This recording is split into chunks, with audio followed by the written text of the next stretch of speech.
and that led to an entire cascade of events which would have proved disastrous for this patient. This is a 16-year-old boy who presented with pain in the left hip since 3 months, and which was spontaneous and which was increasing in severity. And when he presented to the initial primary orthopedic surgeon, he was not able to bear weight. And he had severe tenderness around the hip joint with restricted rotations. And this was the X-ray that he initially presented with, which he came to us later with. And on this X-ray, I would like Dr. Harsha to comment on and tell us if there is anything abnormal on this X-ray.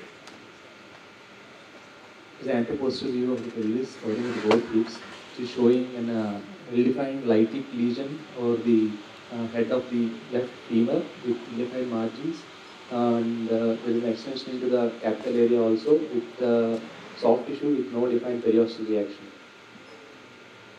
Do you think it's a benign looking lesion or a malignant looking lesion at first impression? Looking like something like an aggressive lesion. Can't clearly say it is a malignant, but something an aggressive pathology in the X-ray.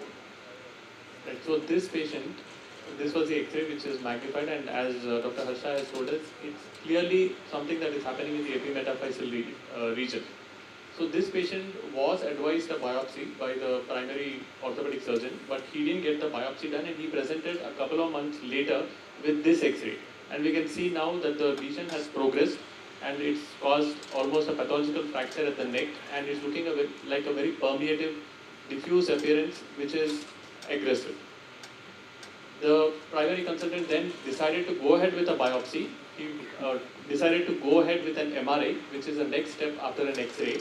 And on an MRI, the following 3 possibilities were reported. That is a chondroblastoma or a giant cell tumor or an infective pathology. After looking at this MRI report, the orthopedic surgeon then decided to go ahead with a biopsy. These are the MRI pictures which he presented when he came to us later. And if Srinath can say something about this MRI. We have just one sequence, but anything that can give us more information on this MRI. There is clearly a hyperintense lesion involving the left proximal femoral head and the neck part. Right, and it points towards a benign or a malignant? It looks aggressive with soft tissue component, so probably I would put it in as an aggressive category, more towards probably malignant. Right, so after looking at this MRI and X-ray, the orthopedic surgeon then decided to go ahead with a biopsy, which is the right step. And the biopsy was reported as a giant cell tumor, as a benign giant cell tumor after looking at the slides and blocks.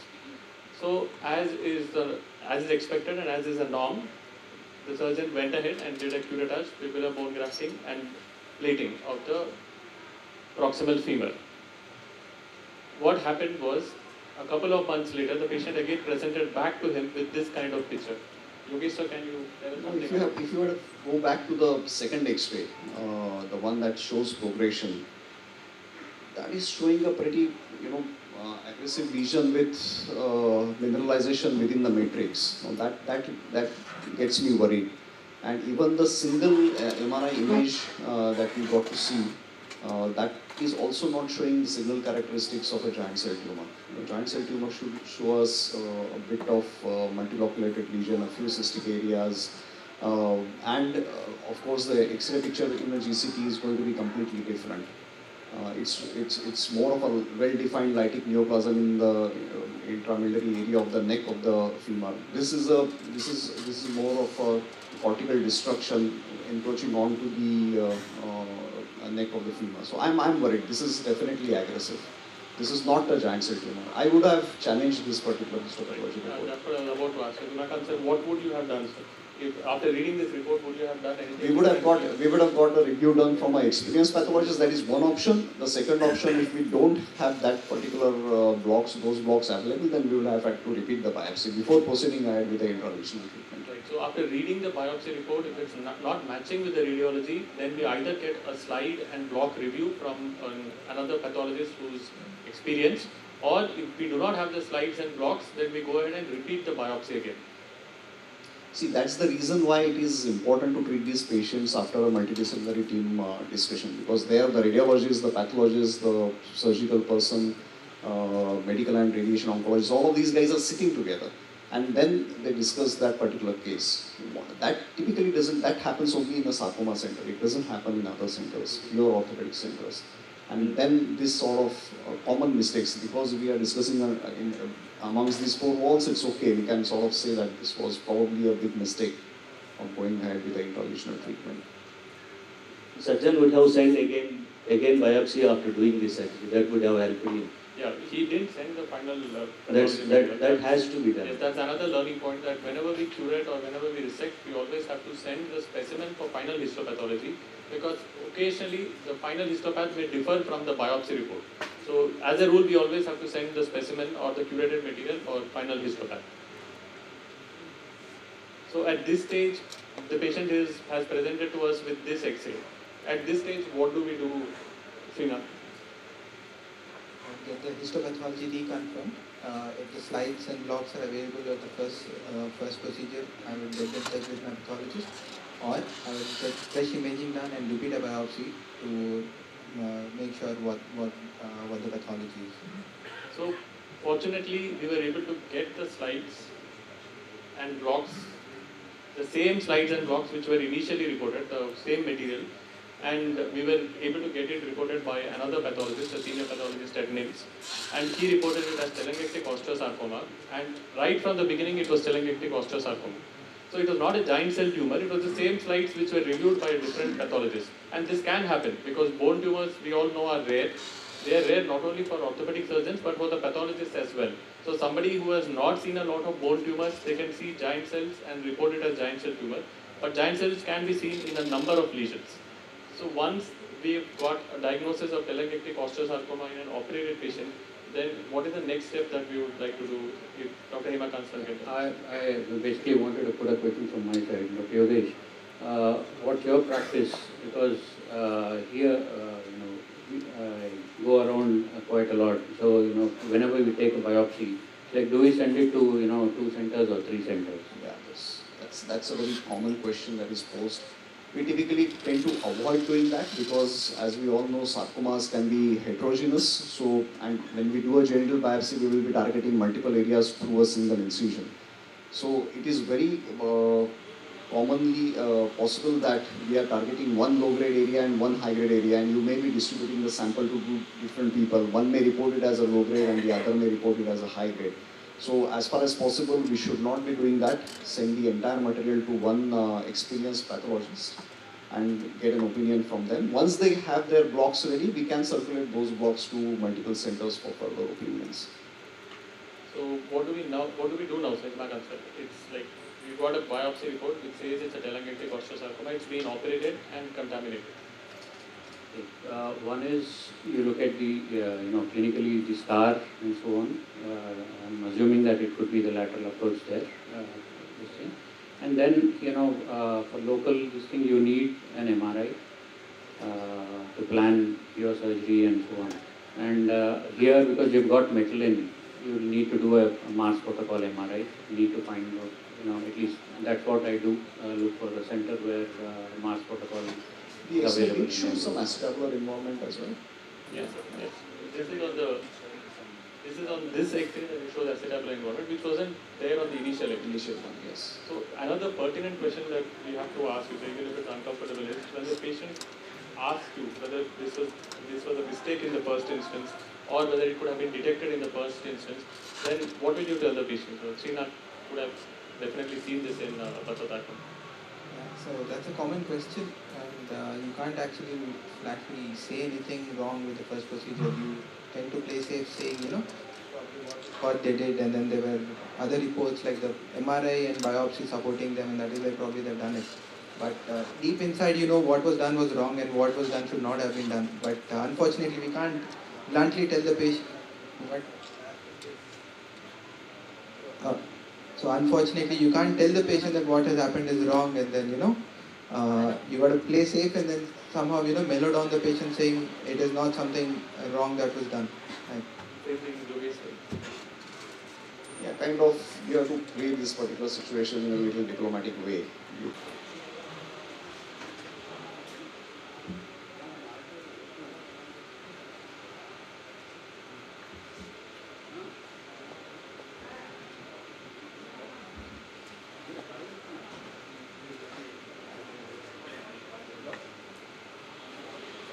Yeah. Thank you, Chairperson and organizing committee for giving me this opportunity. Greetings from City of Destiny and Homeo Cancer Hospital. To present my case, 46-year-old male, farmer by occupation, swelling on the back of the left thigh since 6 months, is insidious, initially small in size and gradually increasing in size, and not associated with any pain. There is no history of trauma or fever. And on examination, 6 into 6 centimeters firm, non-tender swelling over the posterior aspect of middle third thigh, and the overlying skin is normal. No local rise of temperature, no scars, and no palpable nodes, and no displacement. Dr. Srinath, what will be your preliminary assessment when a patient presents to you like this? 6 into 6 centimeters firm, mobile, non-tender swelling on the posterior aspect of thigh. So I would like to take the history, the progression of the lesion. Yeah, progression over 6 months. Next, I would ask for a contrast MRI and also an X-ray to see if the bones are. Now, what do you suspect, whether it is a bony lesion or soft tissue?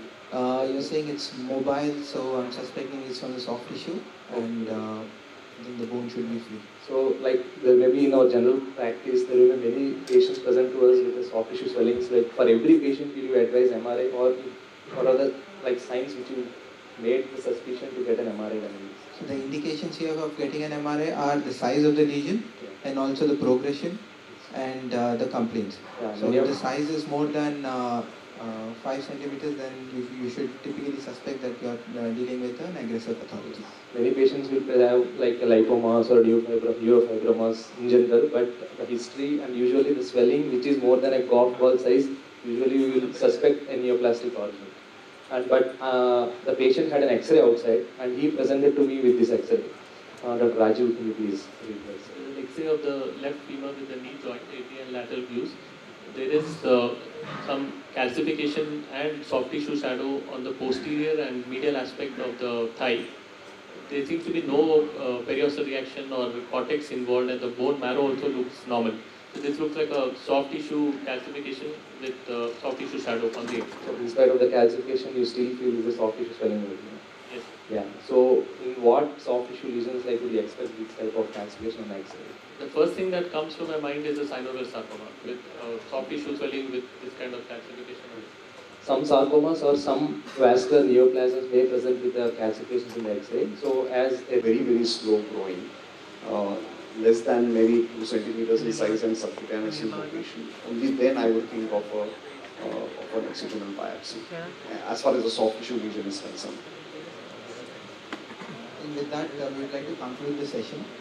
Previously, there were all chances of STFM was also getting involved primarily. Yes, no, but the initial X-ray and initial MRI did not suggest that. So we had one picture of the initial MRI, which suggested that it was limited only to the epimetaphyseal region of the proximal femur. Not even the joint was involved. Any more questions? Once, if the giant cell tumor is inadequately treated, and there is every chance it will turn into sarcomatous, can be entertained in this particular case? So, coming to the first question, had it been really a giant cell tumor and the patient was young, we would have made all attempts to salvage the head in that particular situation. So my approach in those cases is an anterolateral approach, modified split Peterson type, and I would go down in a GCT, curate it, reconstruct it with bone grafts, SOS fixation.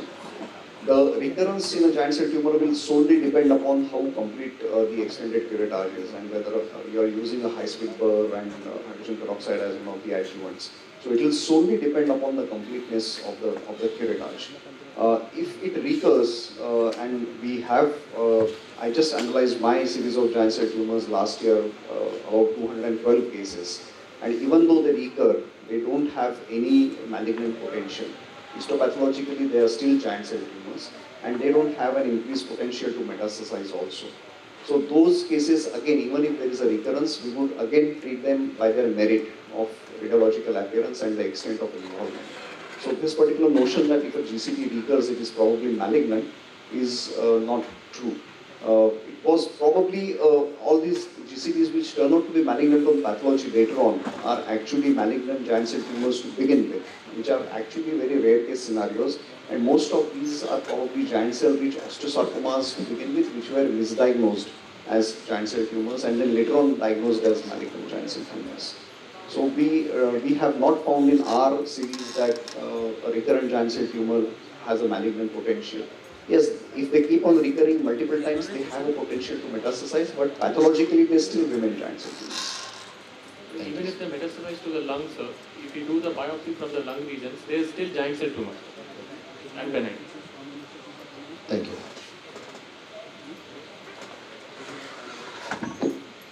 Thank you, sir, for sharing. Your session was full of enthusiasm and valuable knowledge. Now I request Dr. Naveen Thakkar, sir, and Dr.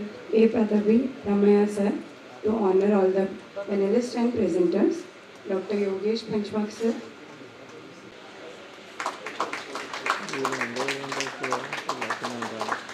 Dr. Shri Harsha, sir.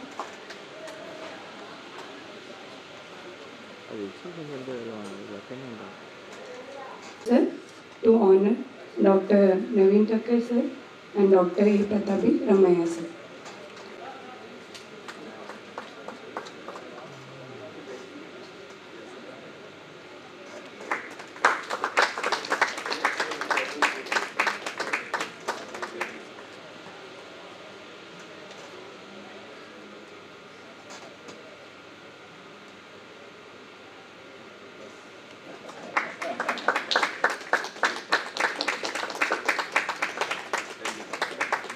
Thank you, sir. Reach here to the end of today's session. Tonight, there is an inauguration of Conference TOSCON 2022, which will be held at 7 p.m. at Vajra Gardens, followed by inaugural dinner from 8 p.m. onwards. Now, I request everyone to stand for national anthem. अधिनायक जय हे भारत भाग्य विधाता पंजाब सिंध गुजरात मराठा द्राविड उत्कल गंगा विंध्य हिमाचल यमुना गंगा उच्चल जलधि तरंगा तव शुभ नामे जागे तब शुभ आशीष मांगे गाहे तब जय गाथा जन गण मंगल दायक जय हे भारत भाग्य विधाता जय हे जय हे जय हे जय जय जय जय हे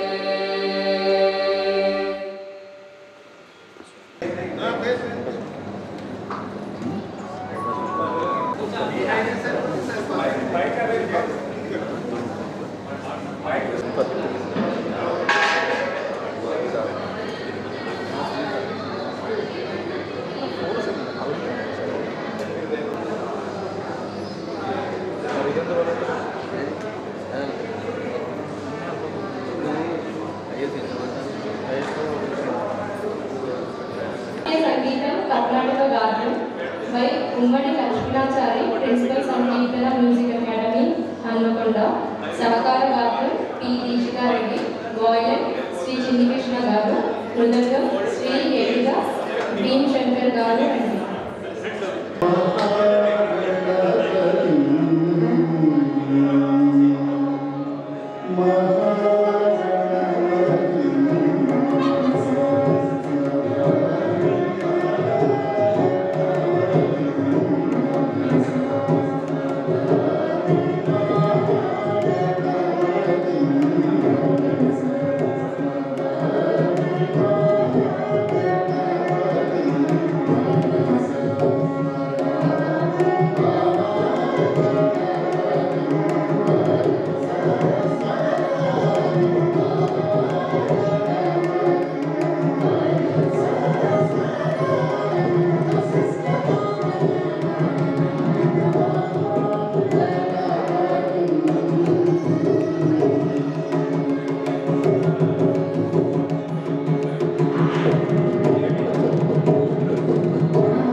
రాయన్న మొదటి సంస్కృతిన భావములోన బాహ్యములందు సుగంధ శ్రావంలో ఆదివారంలో సాగి ఈ గమనమైనటువంటి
Orthopedic Surgeons Association and Department of Orthopedics, Kakatiya Medical College, feel privileged to welcome you all for the inauguration of TOSA Conference 2022. Now, we request all the respected dignitaries to come on the dais. President of TOSA, Dr. PNVSV Prasad sir. I request Vardhani to present floral bouquet to the sir.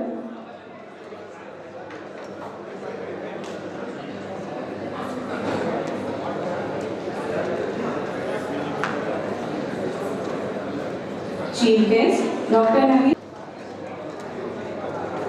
I request and Dr. R. Selvaraj sir, President of OASIS.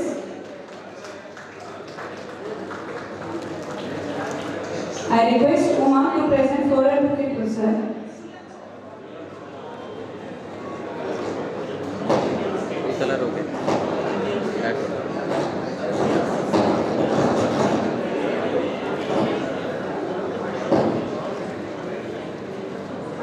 Guest of honor, Dr. Mohan Das sir, Principal of Kakatiya Medical College.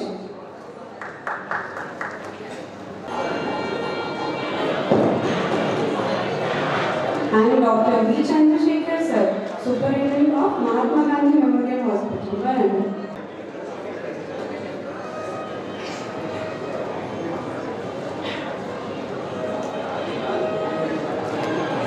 Secretary of TOSA, Dr. V.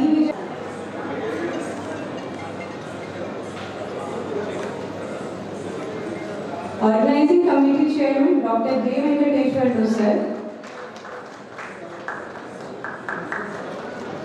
I request Premchand to present bouquet to sir.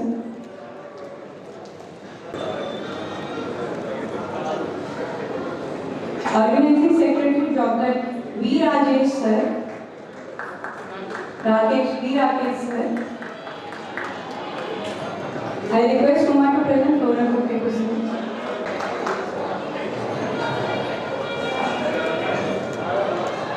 Thank you, sir. We would invite Lakshmana Charelu. Request her to come on the stage.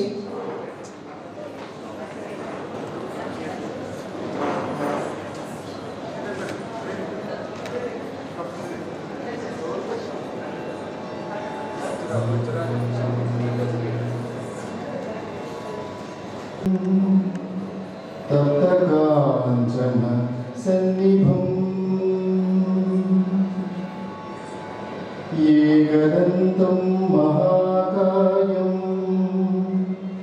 तप्तकाञ्चन सन्निभं लम्बोदरं विशालाक्षं लम्बोदरं विशालाक्षं वन्देऽहं गणनायकं वन्देऽहं गणनायकम्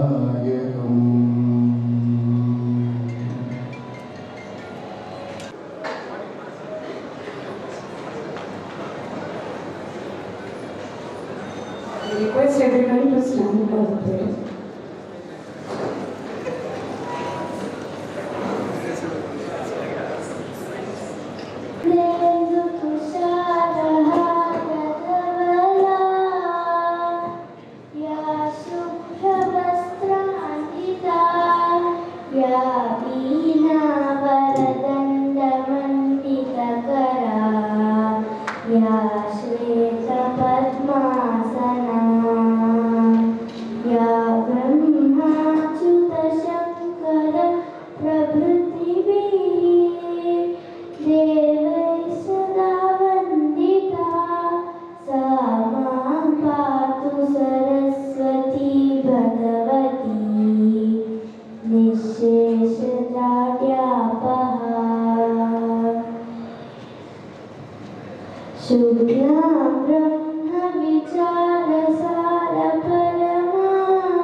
Dr. J. Venkateshwar sir to welcome all the dignitaries and delegates.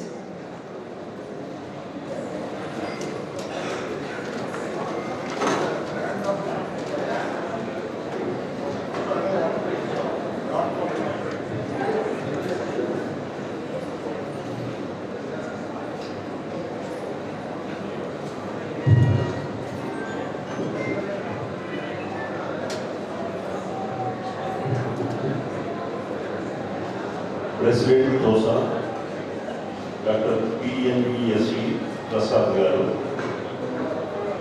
Chief Guest of this evening, Dr. Naveen Thakkar Garu, Secretary MOA, and Dr. Selvaraj Garu, President OSS. Guest of honors, Dr. Mohandas Garu, Principal Karate Medical College, and Dr. Chandrasekhar Garu, Superintendent Hospital, President-elect of TOSA, Dr. G.S. Murthy Garu, Secretary of TOSA, Dr. K. Bhaskar Garu, and TOSA from 22, Organizing Secretary, Dr. Rakesh Garu, my senior colleagues, juniors, postgraduate students, ladies and gentlemen, good evening all. Dear members, as organizing chairman, it is my profound privilege to welcome you all to the 7th Annual State Orthopedic Conference of Telangana Orthopedic Surgeons Association being held at our place, the historic Tri-City of Warangal, Hamakonda and Kajipet. Apart from TOSA member, I also welcome the various faculty members from other places and other orthopedic surgeons apart from my beloved postgraduate students. A lot of efforts put in by my team members to provide a good scientific session appropriate for the theme of this year conference, that is what not to do in orthopedics. I take this opportunity to thank all my teachers, friends and my students and wish that this scientific session would enrich our knowledge. Good arrangements for hospitality are made by our entire Warangal Orthopedic Surgeons Association and Department of Orthopedics, Kakatiya Medical College, Warangal. I extend my immense gratitude to the President of TOSA, Dr. PNVSV Prasad Garu, and all the office bearers of the TOSA for giving me this opportunity to organize this conference. I request all the delegates to actively participate and make it a grand success. Thank you all.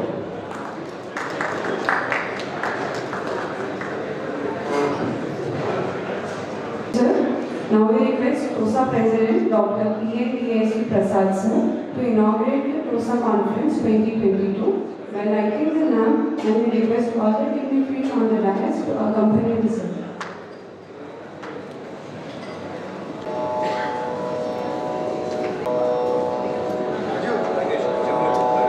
భారతీయ సత్సంప్రదాయబద్ధంగా వస్తున్నటువంటి చక్కటి రాజ్యం జ్యోతి ప్రకాశం చీకటి అనేటువంటి అజ్ఞానాన్ని పారదోలి వెలుగు అనేటువంటి విజ్ఞానాన్ని ఎదుర్కోవడానికి శుభసూచకగా స్వాభావికమై మరి డాక్టర్స్ కూడా జ్యోతి ప్రకాశం గమనిస్తున్నారు.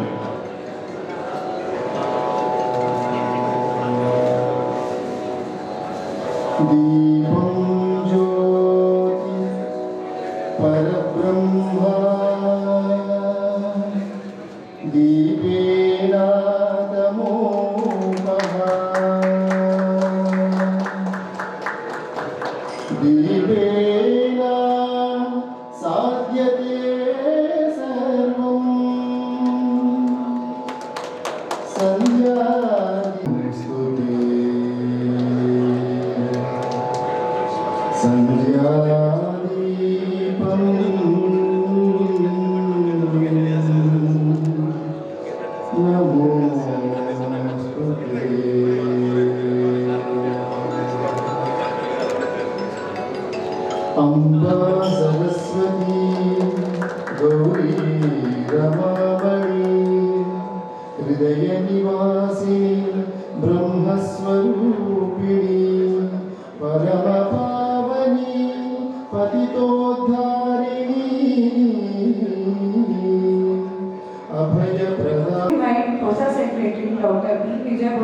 sir, to present the annual report.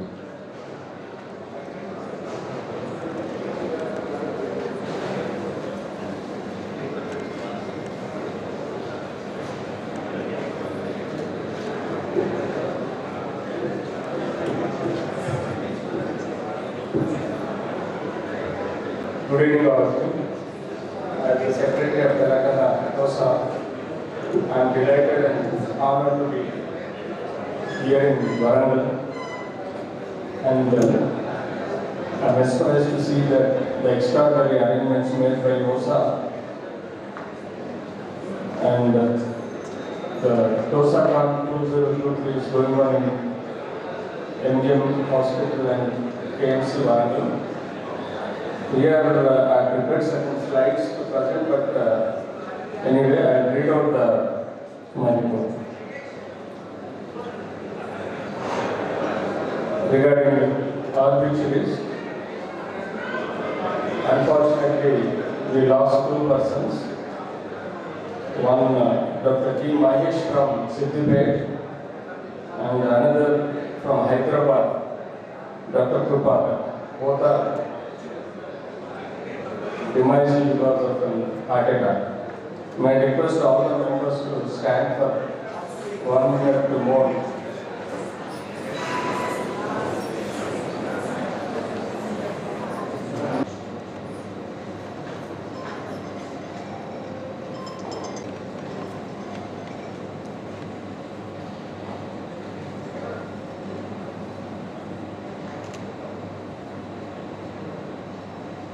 Thank you. Our association is a early bird association which is having the members about 757 today, and then we have done about 14 members for IOA. We have over 10 district clubs and associations. Till now, because of COVID, we could do about 3 CMEs and 2 workshops. 2 people got the gold medals. One is Dr. Sunil from Medical Hospital and Dr. Rahul from Osmani Medical for the disabled. We organized about 3 Zoom meetings, AC meetings and association meetings. We organized the TOSCON 2022 at Osmania Medical College, led by Dr. Kumar Reddy sir and his team.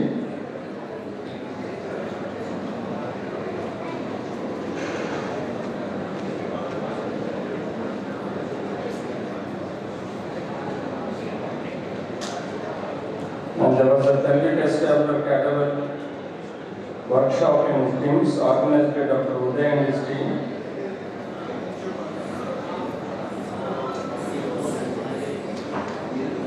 So this is a small report of 2021-22. Being a COVID period, we could not do much programs. As a secretary, the success of this conference ultimately depends on the many people who work in planning and organizing the various aspects of the conference. I am constantly amazed by the support given by the Department of Orthopedic MGM and Kakatiya Medical College, Dr. Rakesh and his team, and Dr. Very clear desire to upgrade the research and surgical skills in the community of we live in. In particular, I thank the committee of the wise advice and brilliant suggestions on organizing the conference. All the recognition should go to the committee members who have all worked extremely hard on the details of important aspects of the conference program. A note of appreciation to the Academy for their thorough and timely reviewing of the papers. Most of all, I thank the presenters for enriching the conference by your presence, as it is a tradition with the conferences. I hope you will all enjoy the content and renew old fellowships and make new fellowships, get new ideas, and above all have a great deliberation. Thank you. I would like to invite President-elect of TOSA, Dr. G.S. Murthy sir, on the dais. I request.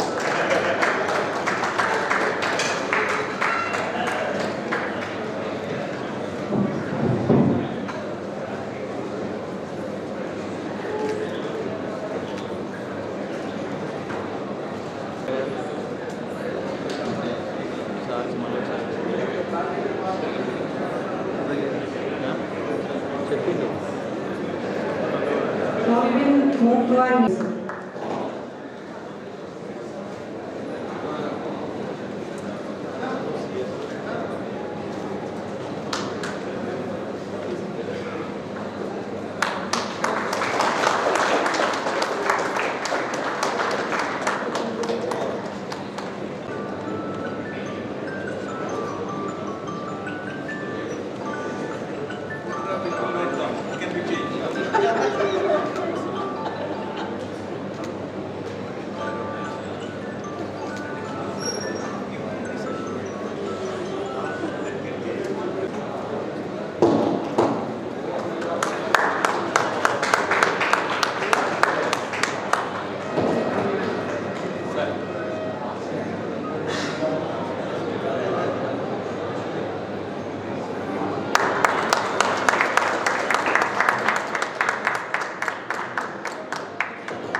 Now, Dr. Kumari is the RD Secretary of last 2022, going to present the check to TOSA.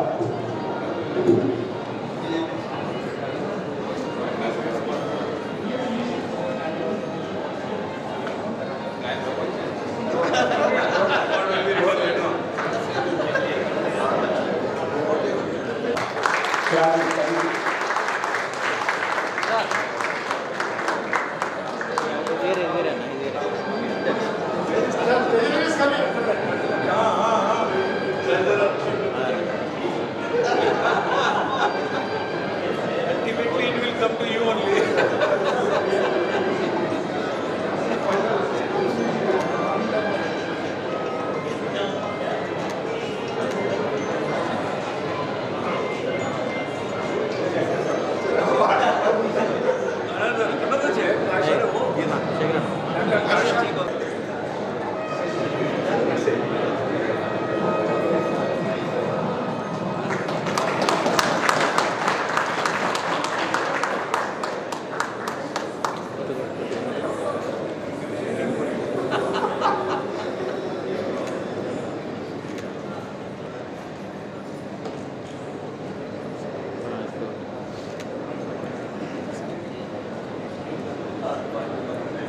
Now we invite Dr. P.N.V.S.P. Prasad. It is my pleasure and privilege to invite you all for this 7th annual conference of Telangana Orthopedic Surgeons Association, TOSCON 2022 at Warangal, which is being organized by the Warangal Orthopedic Surgeons Association and Department of Orthopedics, Kakri and Medical College and NGM Hospital. The OSA and KMC and NGM team is hosting this event of TOSCON for the second time, and the first being in 2018. I admire them for accepting the call of the TOSA for organizing this event within a span of 4 years, even before our minds have erased the previous conference memories. In the same hall, the inaugural function was there. So now it is on to them to show their organizing capabilities in a much better way, and I am no doubt about it, that they will do it in a much better way.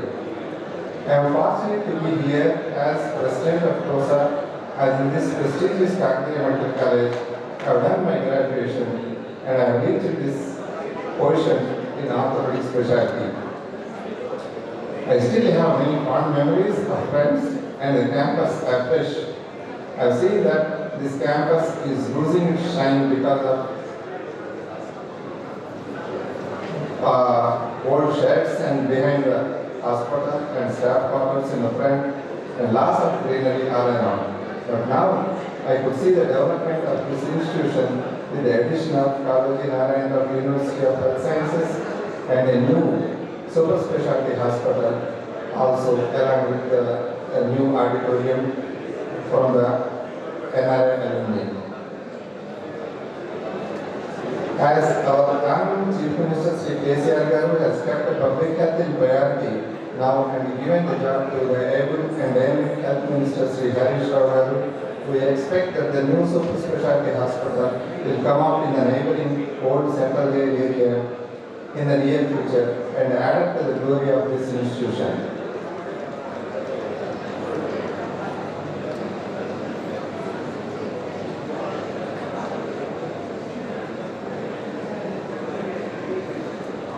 We are fortunate to be here, alive after the onset of COVID-19 pandemic, in which we have lost many of our medical fraternity, which also includes orthopedic surgeons, is many folds higher compared to the general public, which shows the commitment of the doctors to treat the suffering even by sacrificing self. The first lockdown started within a few weeks after I have taken over as president-elect, even though we have delayed the conference till August. Last time, we could not conduct TOSCON 21 as a physical one. This conference we planned to organize in February 22 as physical, but could not be conducted because of COVID restrictions. April, May and June being very hot summer in this part, the organizers have planned for these dates, and now we depend on Varudeva's blessings for tomorrow and after tomorrow's successful completion of this conference. I predict that one will not be there tomorrow and after tomorrow, and the conference will be a great success. I thank everyone for giving me this opportunity to welcome you all, and I wish them a great success in the next 2 days program. Thank you. Now, the release of souvenir by our Chief Guest, IAO Secretary Dr. Naveen Thakkar Sir, President of OSS Dr. R. Selvaraj Sir, and President of TOSA Dr. PLBSP Prasad Sir. I request all the dignitaries to join Sir for the release of souvenir.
Here with all stalwarts, orthopedicians, on the dais, off the dais, and other graduate students.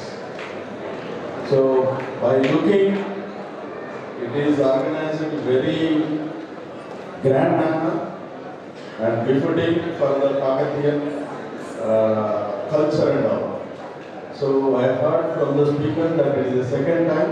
At the time also, I was attended that conference. It is went up very well. I do have some memories on that day because most of my friends are from the orthopedic faculty. So Srikanth and Suresh and my stallion friends also like Tirupati Reddy and Srinivas Reddy and from Siddipet, Srinivas. So and one my friend is in UK, Sridhar. So I do remember all. And not only that, during the administration also I got immense support from orthopedic persons, Dr. J.V. and Dr. Ramkumar Reddy. So really it is pleasure to be here. And really orthopedics is one department which is doing a immense service to the needy persons. And we at the government sector, NGM Hospital, on these days particularly, so we are also entered into the corporate life functioning. So last month we did 32 knee replacement surgeries, and it was very well appreciated by Honorable Health Minister. So I really thank all the orthopedic surgeons from the HOD to all other supporting astroturfers and all. So this is a great boon after getting this PMS hospital, which is one of the very advanced modular operation theaters and all. At the same time, we also could do very number of cardiology procedures also, like stenting. Last month it was up to 300. So slowly, and Honorable Health Minister was encouraging to do the newer procedures in the government sector also, particularly arthroscopies and all. Certain equipment were requested, and soon they are going to be started. And a brand new Siam is going to open within a couple of days for the orthopedic OT. So, and so whatever we give, we really getting the returns also. For the patients wise, blessings and all, because for example, all the poor people will come from the government wise, all the appreciations. So really it is very happy to associate with orthopedic department, and I know orthopedic persons are very hard-working people, what I believe. So I hope this conference, TOSA 2022, will increase your knowledge and skills, because you are sharing all the updated knowledge and the skills from all the stalwarts from the nationwide also and the South Zone also. So because I forgot your name, sir, that ORCs and other national orthopedic association also here. So, and many delegates are also will get benefited by this. Thank you very much involving me as a part in this inauguration, and all the very best for all the delegates. Thank you. Thank you, sir.